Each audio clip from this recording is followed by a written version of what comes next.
Xalapa, Mexico. At 5 a.m., the couple stirred to the buzz of a cell phone alarm. They had hardly slept. Carlos Saldaña had been in the hospital the night before, betrayed by his fragile stomach. He had prayed that the pain would subside, that God would give him strength. Today was the raid, the culmination of years of tracking the cartels, of lonely reconnaissance missions to find where they had discarded his daughter. For so long, he had begged officials to do something, anything. Now, he wondered if he could even walk. Why tonight? God, he had murmured in the hospital, doubled over. I've been waiting so many years for this. He had spent the last 6 years searching for his daughter Carla, charging through every obstacle with an obsession that bordered on lunacy, cartel threats, government indifference, declining health, even his other children, who feared that his reckless hunt had put them in danger. Mr. Saldaña, with a shrine created in memory of his and Ms. Delgadillo's missing children in the bedroom of their home. Daniel Berehullick for the New York Times. Vicky Delgadillo watched as he eased out of bed and grabbed the cane. She had a missing girl as well, Yunari, who Mr. Saldaña now thought of as his own. For the last 2 years, the couple had shared a home, a life and a love born of loss. She understood the raw fixation that defined his life. It defined hers too. Before dawn, their prayers were answered. If not fully recovered, Mr. Saldaña was at least well enough to get to his feet. Sheer will and adrenaline would do the rest, allowing him to go on the raid of the ranch where he knew, deep down, both girls were buried. 2 bodies among the thousands lost in the state of Veracruz, among the tens of thousands nationwide. The couple moved in silence, checking and rechecking their bags. Ms. Delgadillo packed a lunch, apples, carrots and a stew made of vegetables to avoid upsetting his stomach. She heated water for instant coffee and made toast as Mr. Saldaña searched for his essentials: binoculars, gloves, boots and a battery charger. Mrs. Delgadillo's grandchildren, Yunaris, little girls, slept in the second bedroom.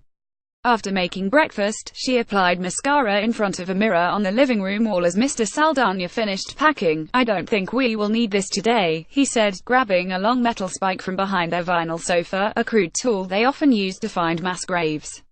I think others will bring theirs for the search. They left before sunrise that humid June morning, carrying 4 bags and a familiar ambivalence, hopeful and afraid of what they might find. A mass burial site in Arbillo, south of Veracruz. Daniel Berehullick for the New York Times. Officially, the Mexican government acknowledges the disappearances of more than 30,000 people, men, women and children trapped in a liminal abyss, neither dead nor alive, silent victims of the drug war. But the truth is, no one knows how many people are missing in Mexico. Not the government, which does not have a national registry of the missing. Not the families caught in emotional purgatory. Not the authorities in states like Veracruz, where both Carla and Yunari disappeared in a single 24-hour stretch. When the new governor of Veracruz began his term last December, the state's official figure for the number of missing was in the low hundreds. Upon the most basic review, the governor revised it to nearly 2,600 in the last year alone. The remains of nearly 300 bodies have been unearthed from clandestine graves in Veracruz, unidentified fragments that only begin to tell the story of what has transpired in the state, and more broadly the nation, over the last decade. There are an infinite number of people who are too scared to even say anything, whose cases we know nothing about, said the state's Attorney General, Jorge Winkler. Not that the state could handle many more. In March, Veracruz announced that it didn't have money to do DNA tests on the remains that had already been found, leaving parents like Mr. Saldaña to panhandle in the street to raise it themselves. Overwhelmed, the state also decided to temporarily halt all new searches for clandestine graves. There was simply nowhere else to put the bodies. The entire state is a mass grave, the Attorney General said. For more than a decade, cartels across Mexico have taken out their rivals with utter impunity, tossing their remains into unmarked graves across the country. Soldiers and law enforcement officers often adopt the same approach, leaving many families too terrified to ask for help from a government they see as complicit. It is both highly efficient and cruel. Without a body, there can be no case.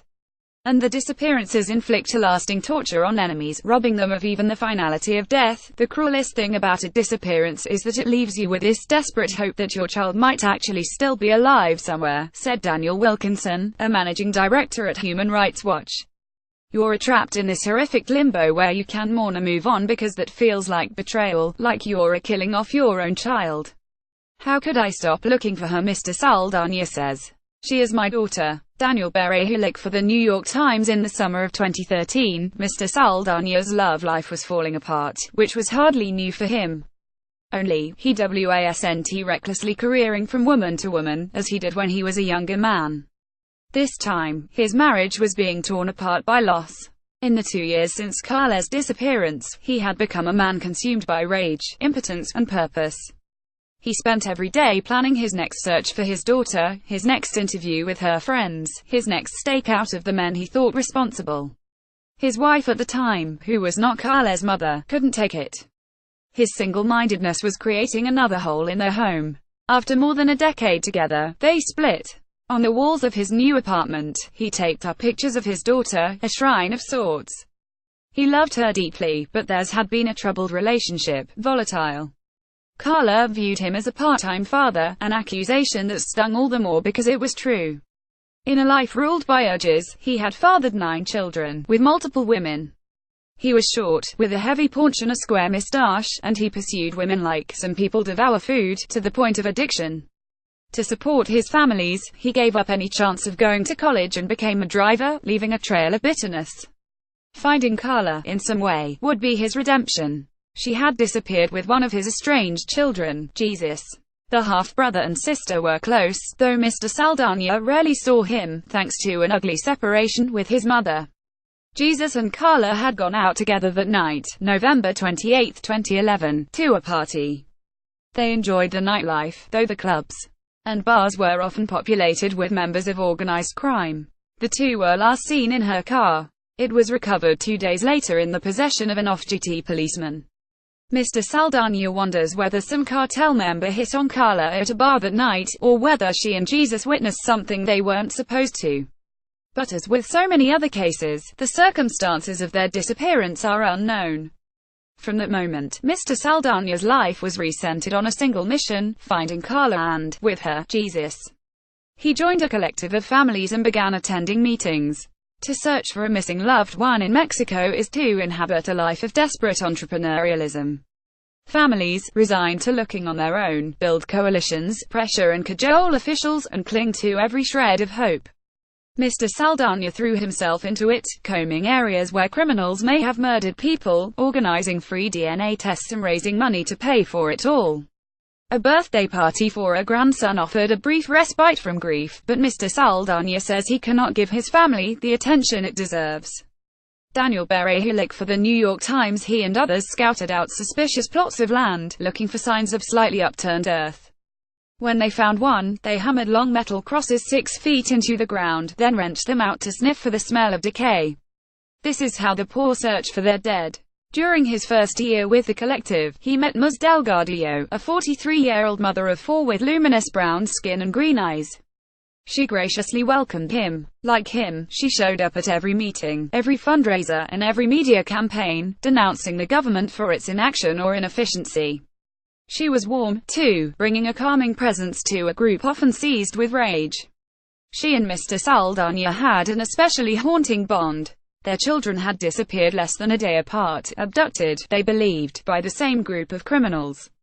To them, it seemed inevitable that their children would be buried in the same place.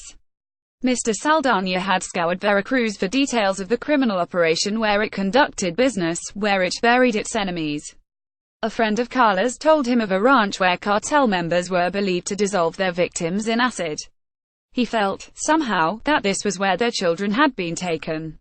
He shared his suspicions, the fruit of his one-man investigation, with Ms. Delgadillo. They folded their individual searches into one, meeting over coffee to compare notes, and sometimes just to be in each other's company. Slowly, the friendship became something more, a love wrought from the inescapable forces shaping their lives. "We were friends and companions in this fight," Mr. Saldanha said. "But we decided to spend our lives together and live this struggle united." On his birthday, May 24, 2015, he moved in with her, shifting his modest belongings into the 2-bedroom cinder block flat where she lived with Unera's 2 children. Their life moves to the same rhythm these days, an odd cadence that is both comforting and isolating. Their friends, even their other children, are afraid of the course they have taken, the endless chase, the constant pressure on state authorities, the media campaigns. They don't tell people anymore when they find threatening letters on the windshield of their Volkswagen. or when strangers called their phones with cryptic, menacing messages, ordering them to stop their crusade. The traumas have drawn them closer as a couple, but farther from their families. It just leaves you with so little time to raise and be a parent to the rest of your kids, said Ms. Delgadillo, whose contact with her two other children tapered off in recent years. Mr. Saldana nodded. One of my daughters called me up recently and said she wanted to chat. We went to a coffee shop and she told me, Dad, please, I want to ask you to stop doing what you are doing. I am scared. Scared for you, scared for me and for all of us. Please, just stop. I told her, how could I stop looking for her? She is my daughter, she is your sister, he said. I will never ever stop looking for her. He wiped away a stray tear and cleared his throat. It's like you lose your other children as well, he said. Members from the Colectivo Solicito, a group of women whose children are missing, found more than 250 skulls at this site near Veracruz. Daniel Berehulik for the New York Times. To disappear has a particular meaning in Latin America, a vocabulary shared by nations that have suffered its tragic distinction. It is not simply to vanish but to be vanished, forcibly abducted and, often, never seen again. In the 20th century, the authoritarian governments of Argentina and Chile disappeared thousands of supposed opposition members, robbing spouses, parents and children of closure. Guatemala and El Salvador raised communities of accused sympathizers both before and during their ultra-violent civil wars. Mexico took part in the campaign, amassing some 1,200 disappearances during the 1960s and 1970s at the hands of the Institutional Revolutionary Party, which ruled for nearly 70 years and governs again today. Historians call this period of disappearances the Dirty War. But unlike Argentina, Chile or Uruguay, Mexico never really investigated its atrocities. While truth commissions and exhumations of mass graves sought to exorcise the sins of past regimes elsewhere in the region, government responsibility in Mexico largely stayed buried. Attempts in the early 2000s fell apart, leading to few arrests or prosecutions. As the nation wrestled with that mysterious chapter of Mexican history, another was already starting. The disappearances continued, in a new form. The numbers were small, the cases isolated and the purpose distinct from earlier iterations. It was not political but criminal. This time, the disappearances were carried out by organized crime as it battled for territory in the lucrative drug trade. Along the border with Texas, the numbers slowly ticked higher. The government eventually launched a war against organized crime in 2006. And as the violence mounted, so did the disappearances. The cartels are not the only ones responsible. In hundreds of cases, the military and the police have been accused of disappearing individuals across Mexico's coasts, deserts and mountains. The families of victims in Baja California have meticulously documented 95 cases involving the authorities and delivered them to the International Criminal Court with a plea to investigate. 500 cases have been recorded in Coahuila and sent to the court as well. Similar disappearances in Chihuahua and Guerrero have also been brought to the attention of international bodies. Until recently, the disappearances were largely ignored by a government neither willing nor capable of effectively confronting the atrocities. But as families have become more organized, their plight has become harder to ignore. In 2012, leaked documents showed that the government believed there to be a total of 25,000 people missing across the country, perhaps the first time any official recognition of the problem surfaced. This year, the tally climbed to nearly 33,000. The cartel ranch in Veracruz State, where Mr. Saldana and Ms. Delgadillo accompanied officials on a search. Daniel Berehulik for the New York Times. The convoy left at 6:30 a.m. sharp, a procession of camouflage trucks bearing Marines, police officers and officials. Mr. Saldana and Ms. Delgadillo trailed in a small van transporting the families. After countless phone calls beseeching the government for help, hundreds of hours chasing down leads, years of rallying other families and stalking officials with a megaphone of grief, Mr. Saldana and Ms. Delgadillo were getting a shot. Maybe their only shot. They drove for nearly an hour, slowing in the town of Cozatlán de Carvajal, the last population center before the ranch Mr. Saldana had heard about. Like many places taken over by organized crime in rural Mexico, the property was scarcely discussed in town. Locals knew not to ask what the armed men were doing up there. They began to whisper as the convoy passed through the narrow streets, wondering what was happening. Past a creek flowing over an unpaved road, the vehicles came to an entrance. The Marines got out and began a clearing operation that lasted 3 hours. The ranch, meandering over expansive terrain, had been abandoned. But only recently, the team, a mix of forensic scientists, police officers and investigators, discovered healthy horses, cattle and well-tended sheep roaming around when they arrived. The couple wandered the grounds in a dream state, led more by instinct than clues. They stumbled on a large metal bin filled with dirt and random pieces of clothing, perhaps, they thought, the belongings of captives. Having been the engine behind the entire raid, Mr. Saldana tried to take control, barking orders. Ms. Delgadillo and Mr. Saldana preparing to leave home to search the ranch. Daniel Berehulik for the New York Times. The officials grew weary of his commands. He was pointing to undisturbed earth, where the police dogs caught no scent. "I'm not simply looking for the remains," he shouted. "I know you wanted to find body parts, but I have information that our kids were probably dissolved in acid or burned. I'm looking for buried clothing," he said, "and ashes." A woman from the federal prosecutor's office intervened. "All authorities are here to listen to the requests of these two," she instructed the others. The next day, they continued searching but came away with more questions than answers. A cinder block room contained a soiled mattress and chains, some grisly torture chamber, the couple imagined. Nearby, a stack of women's undergarments, bras and panties, tied together. What other use could this room have had than torturing and imprisoning people? Mr. Saldana wondered. No one would even hear if someone was screaming at the top of their lungs from here, he said. He and Ms. Delgadillo continued down the hill for another kilometer. He carried a metal stick with a hook fixed on its end, to pry loose items from the soft earth. His hook snagged a piece of clothing, and then another, and another. He laid them in a pile at his feet and called for help. The forensic specialists took over, drawing a circle around the spot. They dug. An hour later, a pile of 500 items sat before them: baby outfits, women's blouses, worn-out jeans and shoes. A profound sadness settled over Mr. Saldana. He took no comfort in finding the clothes that he had chastised officials to look for, no comfort in being right. It only reminded him how far they were from finding Carla, Jesus and Unary. I wonder if this clothing might be as close as we ever get to our children, he said to Ms. Delgadillo. That its very existence means we may never reach them. The authorities gave the families one more day to search the property, a stretch of land that would take 10 times that many people a week to cover. They found nothing else. Relatives of missing persons gathered to give DNA samples at a church in Veracruz. Daniel Berehulik for the New York Times. In Veracruz, the missing are not only buried in secret graves. They are also recorded in small black books, where their names and details are lost to the modern age. The state's forensic laboratory chief, Rita Adriana Lisha Cadena, pulled out a ledger. In it, she said, were the names of thousands of individuals who had turned over their DNA in the hope that it might match some of the remains disinterred from mass graves across the state. But no one had been able to computerize the records, which were drawn from 2010 to 2013, some of the most violent years in the state. In notebook form like this, the data was virtually useless. No one could realistically search the DNA samples to find a match. We just don't have enough people to do the work, she said this March. Outside her offices, a family sat quietly in the lobby, hoping for some news. The families come often, asking questions no one can answer. One woman came into my office crying, asking me to give her a body, anybody, so she could bury it as her son, said Mario Valencia, the official in charge of all forensics in the state.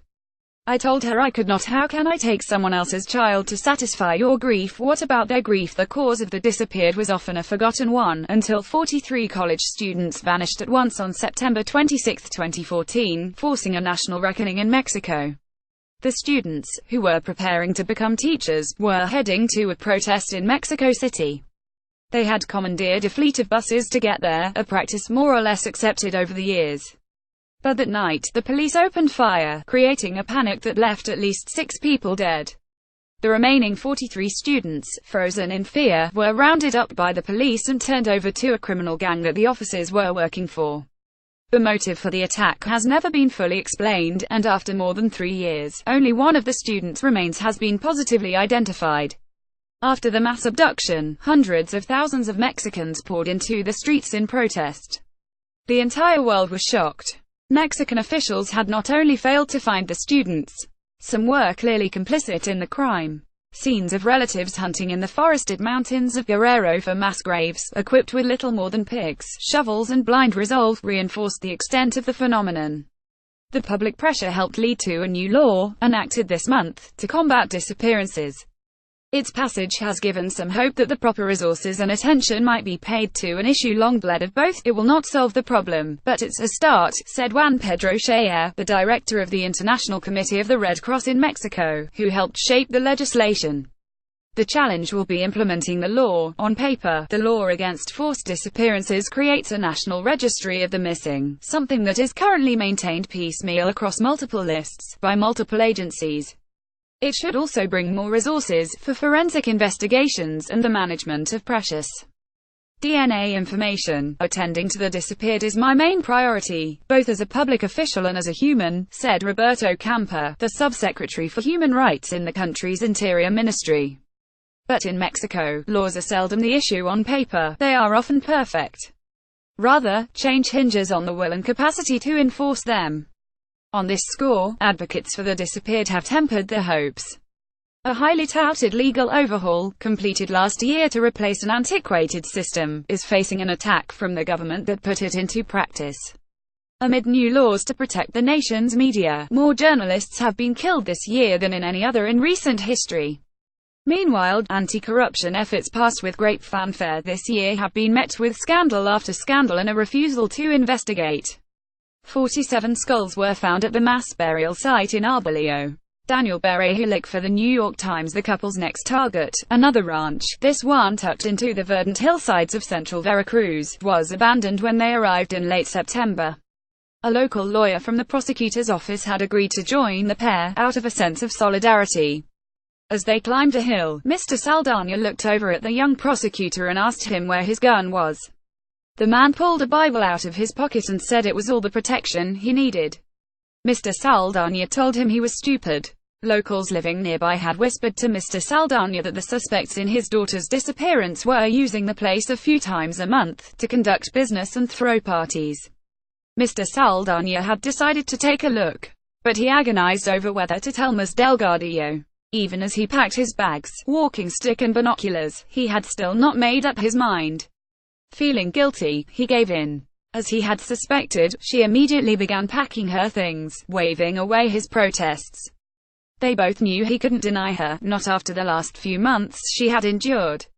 In April, the couple had been scouring the state, as usual, asking to review case files, poring over the descriptions and pictures of missing persons. Suddenly, they got a hit. The girl was short, with the same hair color and complexion as Yunari. Ms. Delgadillo could barely breathe. She begged the authorities to exhume the body for a DNA test. "It wasn't my daughter," she said, sobbing lightly. "But still I feel a sense of peace, that another family has their daughter back, that they can stop looking." After that, Mr. Saldana knew he couldn't tell Ms. Delgadillo to stay home while he went out on his missions. With the prosecutor in tow, the couple searched the ranch for 3 hours that fall day, making their way through heavy brush before coming across a set of stables. The entrance was locked. Mr. Saldana scaled the wall and jumped inside. A flock of bats stirred. Once again, scattered throughout, were clothes belonging to a mishmash of ages and sexes. Some had been burned, and others were puzzling, like the stack of heavy coats in a state where the temperatures range from hot to infernal. Further on they found what looked like tombs. "It could be something," Mr. Saldana said, beaming. They didn't have the tools needed to open the covers, so they moved on. Later, they heard the sound of all-terrain vehicles, a favorite mode of transport for cartel lookouts. The three fled, racing down the hill and back to the car. Mr. Saldana and Ms. Delgadillo traveled home by bus after a meeting in Mexico City, last month. Daniel Berejiklic for the New York Times. A crowd of portraits lined the esplanade, taped down against the fierce harbor wind. A woman paused to study them, as if to remember every detail. But most bore only to the names of missing people and the dates they disappeared, simple facts anchored in mystery. "I loved you before I knew you, and I will love you to the end of my days," read one poster with the faces of more than a dozen missing children, arrayed along the branches of a tree. Mr. Saldana, watching from the shade, sheepishly approached the woman to ask for help. His daughter was among those faces, he explained, pointing to a portrait of Carla. The government is out of money to buy the materials for DNA testing, he told the stranger, lifting a straw hat from his head and mopping his brow. So we are raising the money ourselves to pay for it. Dozens of other relatives of Mexico's missing had joined him in the port city of Veracruz that bright Saturday in October, all to raise money for a government that, in their eyes, seemed incapable of helping them, or unwilling to. When told of their campaign, the federal government denied that it was necessary, saying it provides all the resources needed for DNA testing. My brother disappeared, too, the woman told Mr. Saldana, nodding tightly. A year of searching had produced no leads, she said, not in a state bankrupted by its previous governor, who has been charged with stealing millions of dollars. This is our government, the woman concluded, fishing a small bill from her pocket and putting it into a slotted tin. They took it all for themselves. The sun cast an acid wash over the port as Mr. Saldana returned to the shade. Cargo vessels trudged in and out of the channels. Shipping cranes lined the sky like origami birds. The other families waded into the blistering heat to approach passers-by, or to give chase when the breeze blew away the portraits of their children. Everyone except for Ms. Delgadillo, who remained in the sun for most of the day, tending to all the portraits as if each one were her child.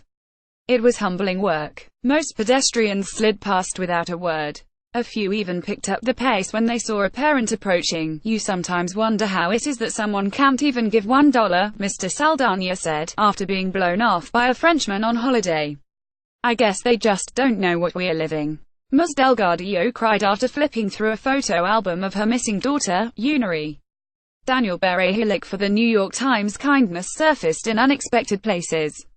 Christian Carrillo Rios, an employee at the State Victims Assistance Program, arrived with the parents shortly after 9 a.m., wearing a collared shirt and starched jeans in the stifling heat. He crawled on the ground to tape down the portraits and chase spare change as if he, too, had lost someone.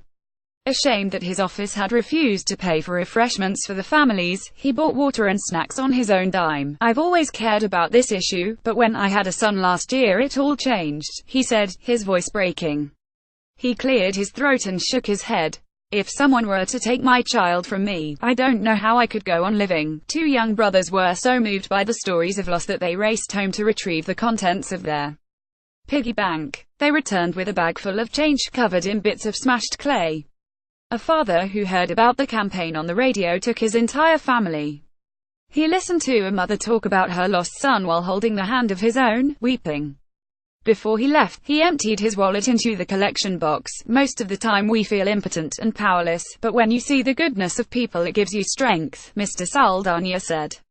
The family stood outside for 10 hours that day, until sunset, earning a little less than $600, the equivalent of 3 DNA tests. As a couple, Mr. Saldana and Ms. Delgadillo have decided to adopt a new approach to mourning. Instead of learning to live without their children, they are trying to live with them. To celebrate them every day. This October, the couple decided to throw their daughters a joint birthday party, with cake, candles and balloons. The girls' birthdays were only days apart. Mr. Saldana and Ms. Delgadillo wanted to invite their extended family, the other parents, husbands and wives who had lost someone. We wanted to do something happy with them, Mr. Saldana explained. This way, until we find them, we will keep them present in our lives, Ms. Delgadillo added. But their plans soon gave way to reality, and there was no party. Between the trips up and down the state and basic necessities, they had no money for it. Despite everything, Mr. Saldana said he was filled with more hope these days than ever. He dreamed about Carla, felt her close to him, as if the end was near. In a recent dream, he confronted the men responsible for Carla's abduction. With an arsenal of automatic weapons, he fought them like an action hero, leaving no survivors. In the dream, he said, it was up to him and no one else. No failing system, none to his pleas. No crooked cops or courts that so often failed to reach convictions in Mexico. Only justice. If you kill them, he said, at least it's over. Ms. Delgadillo and Mr. Saldana in front of their home. We decided to spend our lives together and live this struggle united, he says. Daniel Berehillik for the New York Times. A version of this article appears in print on November 20, 2017, on page A1 of the New York edition with the headline Haunted by Loss and Chasing Ghosts in Mexico.